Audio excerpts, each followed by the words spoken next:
كتر ما هي حلوه قررت ان انا اعملها دلوقتي على السحور، وقررت ان انا هنزل الفيديو دلوقتي مش هستنى لبكره. انا من جمالها يا جماعه عملت الكميه دي كلها. ايه الجمال والطعامه دي. قررت كمان ان انا هعملها بكره على الفطار.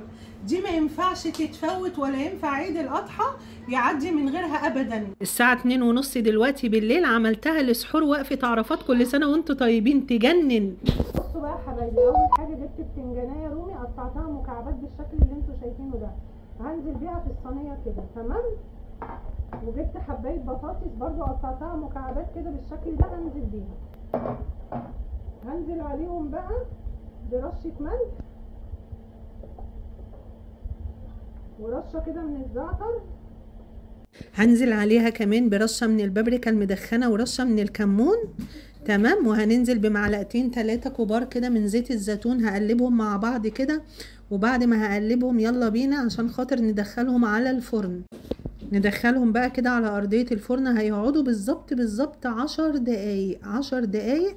ونشوف بقى هنعمل ايه عقبال ال10 دقايق دول. هجيب الخيار بتاعي حوالي 5 حبات من الخيار، هقطعهم كده زي ما انتم شايفين. الخياره بقطعها 2 وبقطعهم كده بالشكل ده. بعد كده هجيب فلفلايه حمراء الوان، هروح مقطعاها برضو مكعبات.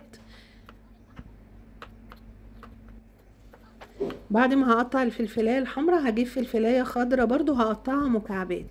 قطعت الخضار بتاعي، طلعت البطاطس والبتنجان من الفرن. هجيب صينيه تكون واسعه كده زي دي، هنزل بيهم فيها. وهنزل بالفلفل والخيار وذره صفراء. الذره الصفراء انا جايباها من السوبر ماركت طبعا، غسلاها ومصفياها. وعندي هنا بنجر مسلوق مقطعاه مكعبات وسلقاه. وعندي هنا كوبايه كبيره من الحمص المسلوق، وحبايه بصل حمراء متقطعه جوليان، وشويه من البقدونس. يلا نعمل بقى الدريسنج. عباره عن ايه؟ كوبايه زبادي نزلت عليها بربع كوبايه من الخل الاحمر، ومعلقتين كبار مليانين من دبس الرمان. هنزل عليهم بمعلقتين كبار من زيت الزيتون، ومعلقه مليانه من الثوم المفروم. هنزل بمعلقتين كده صغيرين 3 من هريسه الشطه، وربع كوبايه من عصير الليمون. التوابل عباره عن ايه؟ ملح وزعتر وكمون وبابريكا مدخنه. ويلا بينا بقى عشان هرج البرطمان بالدريسنج اللي فيه كده كويس جدا جدا، عشان الدريسنج كله يتقلب مع بعض. نحط لها كده ايه؟ روزماري، ونحط لها ايه؟ زعتر فريش عشان يدوها طعم حلو قوي. السلطه دي لما بكون كده ايه مزاجي رايق وعايز اكل سلطه كده بس من غير اي اكل، بحب اعملها قوي. فما صدقت ان النهارده سحور، قلت بس اعملها بقى. يلا بينا ننزل بقى بالدريسنج عليها كده بعد ما رجيته. ده احلى دريسنج هتعملوه بجد للسلطه. بصوا بصوا بصوا بصوا شكل الدريسنج يا جماعه. بصوا ده احلى دريسنج سلطه تعملوه بجد على طريقتي. سلطه مغذيه جدا جدا، وتنفع بتوع الدايت قوي، وصحيه بجد. يعني الناس اللي عندها انيميا بجد يعملوا السلطه الجباره دي. يعني انا يعني هناكلها دلوقتي على السحور.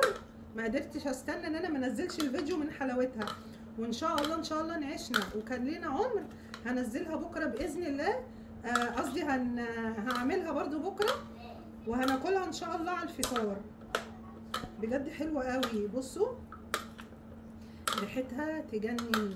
انا مشتاقه قوي ان انا ادوق. بصوا عامله ازاي. بجد من احلى السلطات وافيدهم اللي هتعمليها لعيد الاضحى. حلوه قوي. ولو عندك المكونات دلوقتي انا قصدت انزلها لكم دلوقتي عشان ممكن يكون عندكم الحاجات دي في التلاجة، اعملوها للسحور ويبقى دي كفايه قوي على السحور. بسم الله.